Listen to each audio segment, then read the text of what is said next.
Hello students, matrix हमारा ख़त्म हो चुका है। फिर भी एक लास्ट वीडियो बना लेते हैं इसके ऊपर हम, ठीक है।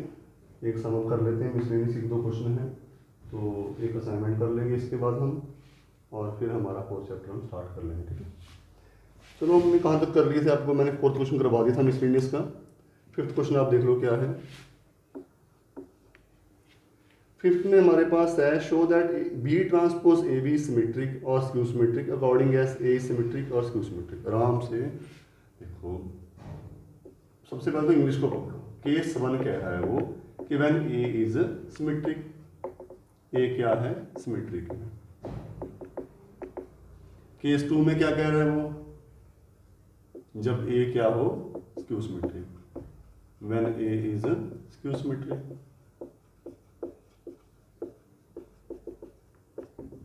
वो कह रहे हैं बी ट्रांसपोज ए बी की बात कर रहे हैं वो।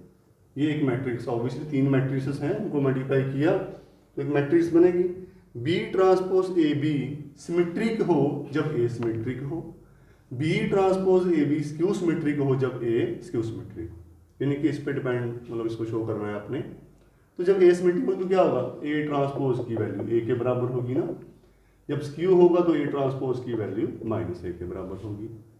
और मैंने आपको फॉर्मूला बताया था, याद है, ए बी ट्रांसपोज क्या होता है, बी ट्रांसपोज ए ट्रांसपोज। ऐसे ही अगर 3 मैट्रिसेस हैं ए बी सी ट्रांसपोज, तो क्या आएगा, सी ट्रांसपोज बी ट्रांसपोज ए।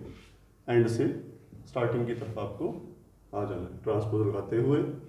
तो अब इसी में पहले इस केस में ले लेता हूँ मैं इसका ट्रांसपोज फाइंड करता हूँ। अगर इसका ट्रांसपोज इसके बराबर आ गया तो क्या बन जाएगा, सिमेट्रिक। अगर इसके नेगेटिव के बराबर आ गया तो क्या बन जाएगा, स्क्यू सिमेट्रिक। चलो, लास्ट वाली बी ट्रांसपोज, पिछला ए ट्रांसपोज, ये B transpose and transpose, this is B transpose A transpose. Double transpose करोगे तो क्या बन जाएगा, फिर बी बन जाएगा।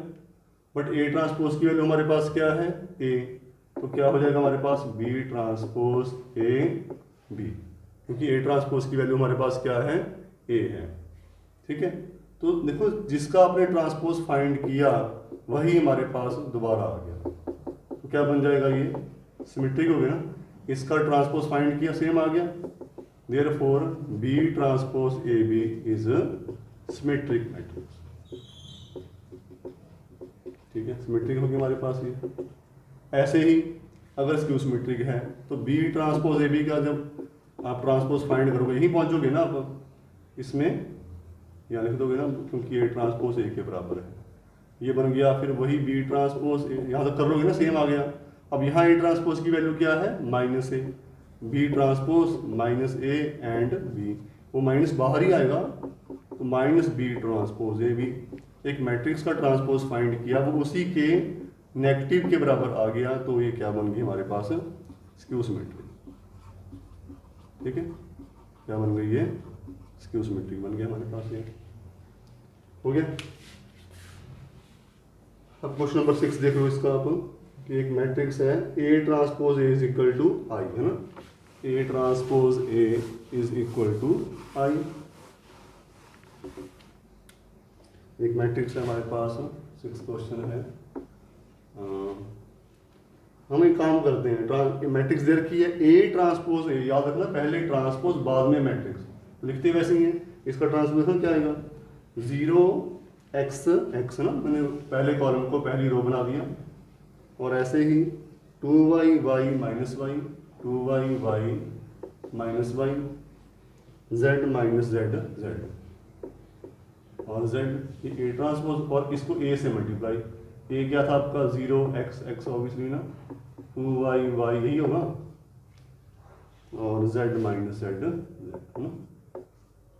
ये आपको बराबर किसके दे रखा है, आई के, और 3/3 मैट्रिक्स है तो आई क्या होगी, 1 0 0 0 1 0 0 0 1। तो मल्टीप्लाई करेंगे, फर्स्ट रो को फर्स्ट कॉलम से किया, 0 को 0 से 0, x square plus x square कर लोगे ना मल्टीप्लाई, 2x स्क्वायर आ जाएगा। सेकंड को किया 0 xy माइनस xy, चलो मैं लिख देता हूँ एक बार, xy माइनस xy। अगले को करोगे 0 माइनस xz प्लस xz ना, ऐसे यहाँ पे करोगे तो xy माइनस xy, इसमें 4y² plus y² plus y² है ना, 6y² हो गया ना, 6y² ना। और ऑब्वियसली ये क्या बन जाएगा 2yz minus yz minus yz ना, ये क्या बन गया 0 और माइनस xz प्लस xz, और ये बन गया 2yz minus yz minus yz z² 3z², ठीक है, इज इक्वल टू आई पड़ा था। ये 0 बचा है ना, फिर के सब कट जाएंगे, सिर्फ डायगोनल वाले बचेंगे। 2x² 0 0 0 6y² 0 and 0 0 3z²। Value किसकी है ये 1 0 0 0 1 0 0 0 1। तो कंपेयर करेंगे 2x² is equal to 1, x² is equal to 1/2, square हटाओगे प्लस माइनस 1/√2। ऐसे ही है ना, कर लोगे ना, y की वैल्यू क्या आ जाएगी प्लस माइनस 1/√6, z की वैल्यू प्लस माइनस 1/√3। ठीक है, ये कुछ टाइप्स हैं, इसको देखते रहो, और मैं फिर भी चाहता हूँ कि आप इसको खुद देखो तो और मजा आएगा। ठीक है, एक इसका 11th क्वेश्चन है, ये मैट्रिक्स वाला क्वेश्चन जो है ना, ये 10th क्वेश्चन, ये आप कर सकते हो। देखो वही पहले मैं इसका हिंट दे देता हूँ, एक रो मैट्रिक्स बना लोगे आप 10,000, अलग अलग क्यों बनानी, इकट्ठी बना लो, 2,000 और 18,000। ठीक है, ऐसे ही सेकंड रो में क्या आएगा हमारे पास 6,000, 30,000 और 20 है ना, 20,000 और 8,000। ठीक है, ये हमारे पास क्या है मार्केट 1, ये हमारे पास क्या है मार्केट 2, है ना। और इनके सेलिंग प्राइस जो है हमारे पास है ना, सेलिंग प्राइस है ना पहले SPN की, उनकी एक कॉलम मैट्रिक्स बना लो SP की, इसको A नाम दे दो, सेलिंग प्राइस को S नाम दे दो। ठीक है, किसी को जो भी अपना AB नाम दे दो, चाहे कोई फर्क नहीं पड़ता। ठीक है, सेलिंग प्राइस है इसका कितना है हमारे पास 2.50, 1.50 और 1। ठीक है, तो जब दोनों को मल्टीप्लाई करोगे आप, जो पहली कॉस्ट आएगी रेवेन्यू, वो सेलिंग प्राइस आएगा मार्केट 1 में से, जो रेवेन्यू इकट्ठा हुआ, पैसा इकट्ठा हुआ, ये मार्केट 1 का आंसर आएगा। ठीक है, ऐसे ही करोगे ना मल्टीप्लाई, इसको करोगे तो, और ये किसका आएगा मार्केट 2 का। ऐसे ही आप कॉस्ट प्राइस दे रखे हैं, और CP, ये तो SP हमारे पास, ये क्या बन गए SP। अगर इनको इनकी CP से मल्टीप्लाई करोगे, CP क्या कहते रखे हैं आपको 2 1 है ना, 2 1 और हाफ, इनसे मल्टीप्लाई करोगे तो ये हमारे पास CP आ जाएंगे। तो कॉरस्पॉन्डिंग SP में से अगर CP माइनस करोगे तो हमारे पास क्या आ जाएंगे, इनके जो प्रॉफिट आपको हुआ है वो मार्केट का आपके पास आ जाएगा इसका। इसके बाद हमारे पास यहाँ तक तो आपने इसको देख लेना प्रैक्टिस करके। क्वेश्चन नंबर 12 है, ये थोड़ा देख लेते हैं, कॉन्सेप्ट वाला क्वेश्चन है। एक एक्स मैट्रिक्स फाइंड करनी है आपके पास, क्वेश्चन नंबर कौन सा है ये 11th। एक्स मैट्रिक्स फाइंड करनी है, जिसको जब आपने 1 2 3 4 5 6 से मल्टीप्लाई किया तो आपका जो आंसर है वो -7 -8 -9 2 4 और 6 आना चाहिए। ठीक है, तो ये मैट्रिक्स है आपके पास, कुछ जैसे थोड़ा बना लो इसको, एक्स मैट्रिक्स है, इसको मल्टीप्लाई करना है। इसका ऑर्डर क्या है 2 रोज 3 कॉलम, 2/3, इसका भी 2/3। इसका इस मैट्रिक्स का ऑर्डर नहीं पता, इसका मैं m/n या m/n इसका ऑर्डर मान लेता हूँ मैं। ठीक है, P/Q जो मर्जी मानना है, तो मैंने क्या मान लिया इसको m/n मान लिया।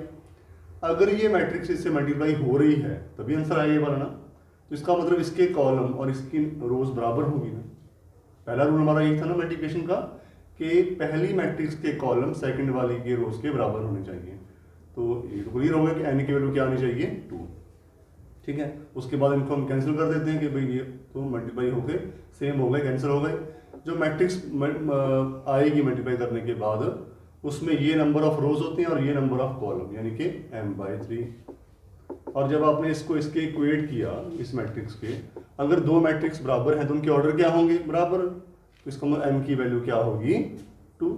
ठीक है, इसका मतलब x का ऑर्डर हमारा क्या आ गया, x का ऑर्डर क्या आएगा, n की वैल्यू 2, m की 2/2, और 2/2 की मैट्रिक्स में 4 एलिमेंट होते हैं।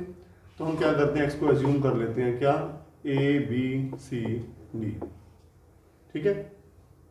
अब अगर मैं इसी में x की वैल्यू पुट करता हूँ a b c d, इसको मल्टीप्लाई करते हैं 1 2 3 4 5 6 इज इक्वल टू -7 -8 -9 2 4 6। हम वही a + 4b ना, क्या बनेगा, लेफ्ट में आ जाएगा a + 4b, इसमें करेंगे 3a + 6b, 3a + 6b, ठीक है, 3a + 6b, ऐसे ही c + 4d और ऐसे ही 3c + 6d ना।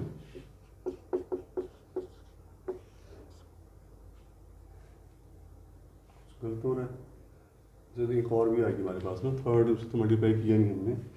पहले हमारे पास क्या था a + 4b, अगले में हमारे पास आएगा 2a + 5b ना, जो बीच में आएगी हमारे पास ना 2a + 5b, और ऑब्वियसली ये 2c + 5d ना, सेम ही है, बस उसका फर्क है।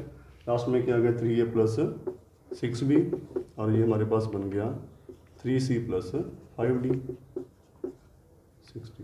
6d, ठीक है।